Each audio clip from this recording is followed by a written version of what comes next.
Cette concentration, Thierry l'applique à son art depuis 4 ans, en plus de son métier de dermatologue.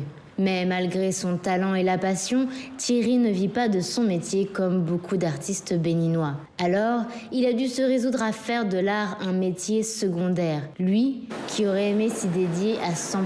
Je suis vraiment orienté vers une vision qui est artistique. Une vision qui est artistique, mais qui vise beaucoup plus le social.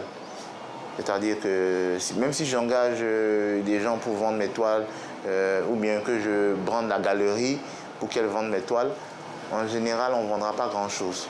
Produire et vendre ses œuvres, un défi majeur pour de nombreux artistes plasticiens béninois. Depuis le 21 février, le Festival international des arts du Bénin a ouvert ses portes. Des visiteurs venus du Maroc, du Sénégal, du Nigeria, de France et d'autres pays du continent sont présents pour découvrir les artistes locaux. Objectif du festival, aider à l'émergence d'une économie de l'art au Bénin.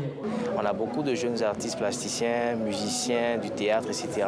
Et on s'est rendu compte qu'ils n'avaient pas de plateforme pour pouvoir se vendre à l'international. Donc on a créé une vraie plateforme, on a créé un vrai marché pour leur permettre pendant 10 jours de rencontrer des acheteurs, de rencontrer plusieurs personnes et de pouvoir mettre en avant leurs œuvres. En 2024, le FINAB a accueilli plus de 150 000 visiteurs. Cette année, 500 exposants participent au festival, qui met également à l'honneur des artistes béninois de renom. C'est le cas de Dimitri. D'habitude, ses œuvres sont exposées dans les plus grandes galeries du monde entier, mais pour lui, c'était important d'être présent à ce festival au Bénin. On a de plus en plus de galeries, d'endroits où on peut montrer son travail. Et je pense qu'il faut aussi réfléchir à la spécificité de montrer son travail dans d'autres contextes. C'est-à-dire que le meilleur lieu pour montrer de l'art au Bénin, ce n'est pas forcément une galerie, ce n'est pas forcément le White Cube. Ça peut être un format comme celui-ci, et c'est aussi une des raisons pour lesquelles j'ai accepté. C'est pour la dimension internationale du FINAB au niveau de la sous-région, et le fait que ça me permettrait d'exposer, d'être exposé à des gens qui venaient du Bénin et même pas aux alentours.